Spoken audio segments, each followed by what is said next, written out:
राज भी चिड़चिड़ा हो गया था। बस राहुल ही था जिसके साथ हंसते खेलते उसका वक्त गुजरता। एक दिन अदिति के हाथ से कुछ सामान गिर गया जिसकी वजह से राहुल को हल्की सी चोट लग गई। अदिति की सास ससुर ने राहुल को उससे अलग कर दिया कि कहीं उसके ना देखने की वजह से बच्चे को कोई नुकसान ना हो जाए। अदिति अंदर से टूट चुकी थी। एक दिन उसने सबके सामने मायके जाने की इच्छा रखी तो राज उसे तुरंत मायके छोड़ आया, जैसे कि वह भी यही चाहता था। लेकिन राहुल को उसके साथ नहीं भेजा गया। अदिति कभी राहुल से दूर नहीं रही थी, पर अपनी कमी के कारण उसने ज़्यादा बहस नहीं की। अदिति को लगा कि वह 3-4 दिन वहाँ रहेगी, थोड़ा हवा पानी बदल जाएगा, क्योंकि वो कितने दिनों से कहीं बाहर भी नहीं गई थी। घर वाले भी इतने दिनों के बाद उसे देखकर कितने खुश होंगे। अदिति के घर पहुँचते ही सब लोग बहुत खुश हुए। खाने में सब कुछ अदिति की पसंद का ही बना था। उसने अपनी मम्मी पापा और भाई भाभीियों से दिल खोल करके बातें की। उसके छोटे छोटे बच्चे भी बुआ के साथ घुल मिल गए। रात को सोने के वक्त जब वो कपड़े बदलने लगी तो उसे पता चला कि उसका बैग बहुत भरा हुआ था। वह सब समझ गई।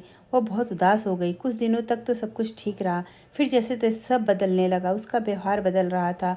वह लोग जैसे थक चुके थे उससे। सब लोग घुमा फिरा कर पूछने लगे राज कब आ रहे हैं उसे ले जाने। वह बहाना बना देती, जबकि वह जानती थी कि अब उस घर में उसके लिए कोई जगह नहीं।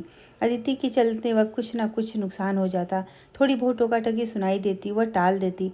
एक दिन उसके हाथ से लगकर एक कीमती फूलदान टूट गया। छोटी भाभी ने बहुत हंगामा मचाया। अदिति के माता पिता रोज रोज के झमेले से तंग आ गए थे। उन्होंने राज को खुद फ़ोन किया। राज अदिति को अपने घर ले गया। अदिति को अपने परिवार वालों से ये उम्मीद ना थी। जिस अदिति के कहे पे घर का एक पत्ता भी नहीं हिलता था, जिसके लिए वह लोग बोझ बन चुकी थी। राज के साथ ससुराल आते के वक्त बहुत खुश थी, क्योंकि वो अपने घर जा रही थी, अपने जिगर के टुकड़े राहुल के पास। सारा बंदोबस्त पहले से ही किया हुआ था। अदिति को सीधे ऊपर वाले कमरे में पहुंचा दिया गया।